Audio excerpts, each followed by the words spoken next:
Laser focus, laser focus. I am laser focused. You know, you like to carve pumpkins for Halloween. I like to carve liberals for Christmas because I'm so full of caring. Thank you, Kurt Schlichter. Hey, you'll never believe who's here today. You know Matt. My name's Steven Kruiser. This is a little thing we like to call Kruiser Control.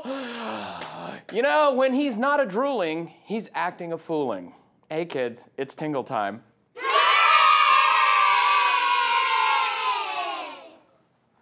Interpretive tingle dance, I think, today. Moving chance or something. I don't know. You know, it's not journalism. It's a desperate cry for Ed Schultz to share some of his high blood pressure meds. Because he's an opportunist ready to seek any route to his opponent's heart and thereby kill it. He's a political killer, a gun for hire. But he offers a prize so precious he cannot be resisted. This is the Faustian deal at hand. Newt Gingrich's promised the vision on which they are on the right have set their hearts. The few minutes of national television in which the president and his wife stand before them in defeat. That's why they're offering up their partisan souls, why they're ready to bow down before this false god of hatred. I don't know who Gingrich is. He keeps saying Gingrich. He can't get that second G on there. That's a heck of a makeup job on Chris Matthews when you can't see the veins in his forehead when he's like that. He's a killer. He's a criminal. And the false god of hatred and defeat. And then he ate an intern's brains right after that. Gingrich. Okay, that last clip wasn't very tingly. Rest assured, MSNBC did eventually have to reorder some big boy diapers for Chrissy. This is called friendly territory compared to other territories, Mr. Axelrod. So let me ask you and give you a chance to talk about one big thing. Many people, myself included, liked Barack Obama, not just because we were thrilled by his love of this country and what he said about our country in his very being, but also in his words. What he said about this country in his very being. Matthews is listening to Barack Obama's very being, because he's inside, and if Axelrod had been in the studio, Chris totally would have made out with him. Totally, right there, we go, and there would have been a mustache on Chris. And that's why Axelrod, you could see even he's like, oh God, you smell.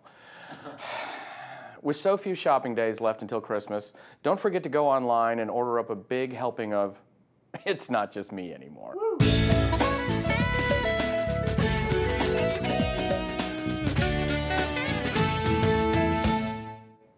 Interpretive, it's not just me anymore now. Do you find the content on MSNBC objectionable? You're not alone. So do its hosts. MSNBC apologized tonight for reporting earlier today on a blog attempt that compared a phrase used by Mitt Romney to one once used by the Ku Klux Klan, some I'm passionate about. But as someone who's been a victim of unproven innuendo and half-truths, I agree the report was not proper if you could nail down all the facts. Translating from the Sharpton, Mitt Romney and I are exactly alike. I think that's what he said there, wasn't it? Politically, pretty close. One thing, if you look, because Al's not big on punctuation or anything like that, and he says, from the Ku Klux Klan, something which I am passionate about. So what we've learned now is that the Reverend Al Sharpton is very passionate about the Ku Klux Klan. And because he and Robert Byrd were like that. Tweets of the week, twitter.com/Steven Kruiser. You follow me, I'll follow you. No egg avatars. I took a couple weeks off from Twitter. I'm back now and eviscerating people, okay? And because it's fun to watch, okay? Tweet number 1. Leave it on the doorstep and get the hell out of here. Reminds me of Christmas. Tweet number 1 says, we're only doing 2 this week, by the way. Do you think Newt is a progressive? Because Charles Krauthammer called him a progressive earlier in the week, and you got to go with Krauthammer 99% of the time, and I go with him maybe 99.5% of the time. But I don't know that Newt is a progressive. He's done some progressive things. He can't deny the whole awful couch thing with Nancy Pelosi, because just sharing the same space with Nancy Pelosi, I don't know if you can scrub that off well. You know, you get the wire brush and everything, and it doesn't get rid of it. You need to be tased, tick-dipped, all kinds of things after you sat on a couch with Nancy Pelosi. But I do think that Newt is a very moderate Republican. I don't think he's a hardcore conservative. I think he tends to big government. He does stuff like that. And he's just kind of fooling a lot of people right now. But you know what else he is? He's not Mitt. And that's why people like him right now. That's all you need, really. Tweet number 2. Let's play the ball! Let's play the ball! I don't know what that was. Tweet number 2 says, what can best withstand a hurricane category 4 wind? Mitt Romney's hair or Newt's ego? That's a, you know, I don't. That's literally stiff competition right there. Newt's ego is actually bigger than Mitt Romney's hair. Very few things are. But I think in the end, Newt's ego is more impregnable, which I'm fairly certain is a word. Website, StephenKruiser.com. You go there. We're blogging again. I got a new thing explaining what I'm going to be doing as far as writing and blogging for the year. And, of course, every week you can catch me on the PJ Tatler and PJ Lifestyle, too, because I'm everywhere. I write a lot, too, because I don't like to leave the house, and I sit around in my underwear mostly. And you can do that as a writer, okay? And I rolled out a new site called NoPantsPolitics.us, which is going to be my activism site for the coming year. So visit that, too, okay?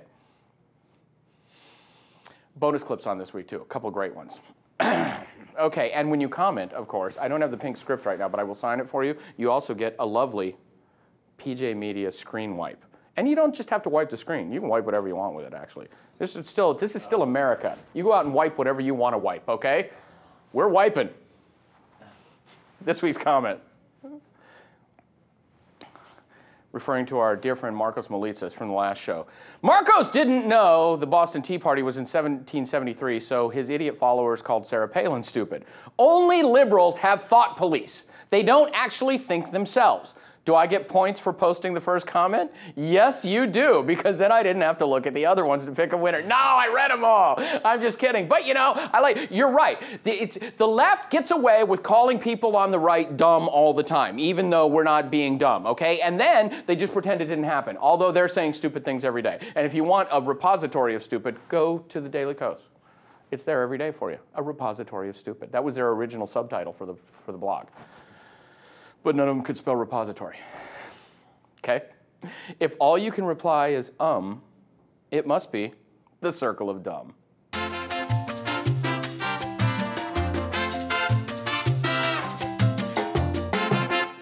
I'm so getting my hair done like that Matthews is in that thing with the little... Virtually everyone associated with the news division at NBC tried to distinguish themselves as supremely stupid this week, but in the end, I had to choose a repeat winner. And that winner is...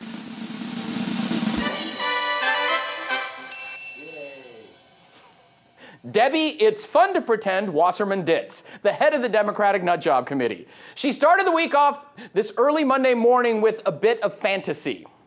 Unemployment has gone up precipitously since he took office. That is simply not true. Yes, in fact, unemployment has now dropped below 9%. It's continuing to drop.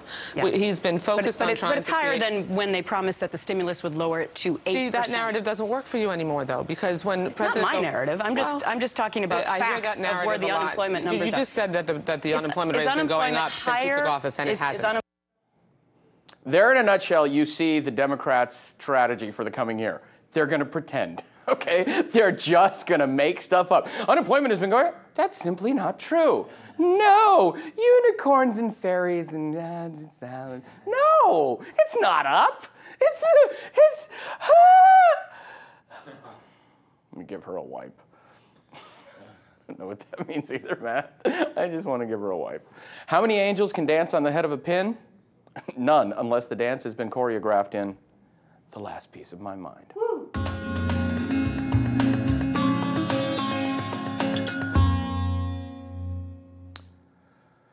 Because I want to be positive for the rest of the year, I'm going to give this one last little to you guys out there. I've had several people contact me, political operatives, in the last couple of weeks saying that they're already kind of worn out by this election cycle because it's going to be an ugly one, Matt, okay? It's going to be remarkably ugly. If you're out there right now and you're new to activism and you're whining about how tough this primary is and we're taking down our own candidates, you need to stop right now. You need to either invest in heroin, which is going to help you a lot, or you need to toughen up right now, because if this is rough on you right now, you're going to be in a fetal position, drowning in your own tears come next October, okay? So now is the time for us to toughen up, man up, get out there, and do some real work, because we got to win this thing. We're going to win this thing. We got to win this thing, okay?